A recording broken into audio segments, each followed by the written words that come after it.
Guys, I have made the switch again, and if you're following my channel, you've understood that I have left Sony, gone back to Canon, and I'm getting a lot of these comments on wishy-washy, why you moving, why you changing, all that stuff. And this video is going to explain a little bit on why I changed, and then kind of why you should think about changing, or when you should think about changing to another brand. So let's just get into it.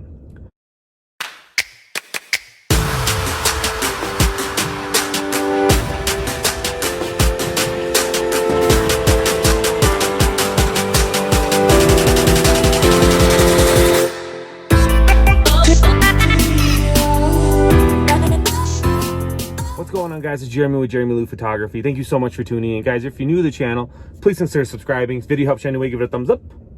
And then click that bell for notifications. It'll tell you every time I come on. Guys, I am waiting for my client to show up here for a 12:15 shoot, 12:30 shoot. And I wanted to film this little video because I'm kind of going through my comments, scrolling through things on YouTube. And it's kind of a good opportunity. So about a year and a half ago, I went to WPPI. I played with the Sony a7 III, the Sony a7 IV, and I kind of fell in love with the technology of it. I then went over to the Canon booth, and the Canon R that was there just wasn't to par with what the Sony was doing. I in turn was already shooting with the Canon 5D Mark IV, so I was going from a DSLR, and then I wanted to go into the mirrorless world for the auto eye focus, for the mirrorless capabilities, for being able to see everything on screen, shooting through the viewfinder. And I was frustrated with Canon because a lot of the stuff wasn't there, and it was years and years and years before things happened. So that's when I decided to make the switch to Sony. When I made the switch, I was super happy, but I was always kind of waiting for Canon to kind of jump up. Guys, I've always shot Canon. I have all my Canon L lenses. They're Sigma now, but I started with Canon L lenses. Now they're all Sigma lenses. And so when I was shooting, with Sony, I never felt like I was fully involved in the camera with the menu settings, with the button layouts, with everything. I was always going back to Canon. And so as I was shooting with Sony the whole time, I felt great, but I still had my lenses. I had a converter on it, so I never fully took advantage of the Sony lenses. And I think in my mind, I knew that I was always going to switch back to Canon.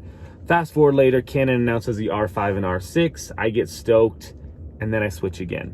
Guys, I'm shooting with Canon R6s now, and I'm super happy to have that feel of that camera back, the color of the Canon back. And this video is not really about that, even though I spent like 2 minutes talking about it. This video is on why you should think about changing brands and when you should think about changing brands.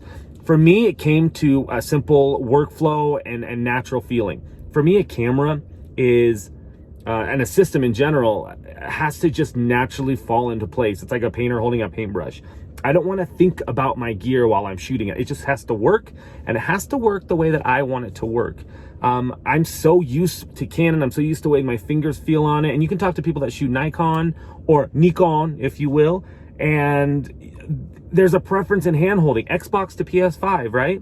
I mean, how do we hold our hands on our controllers, or on our things? And that's how people kind of do it. I realize now, as soon as I picked up that R6 again, I just naturally started shooting, and I don't have to worry. I didn't have to look at anything.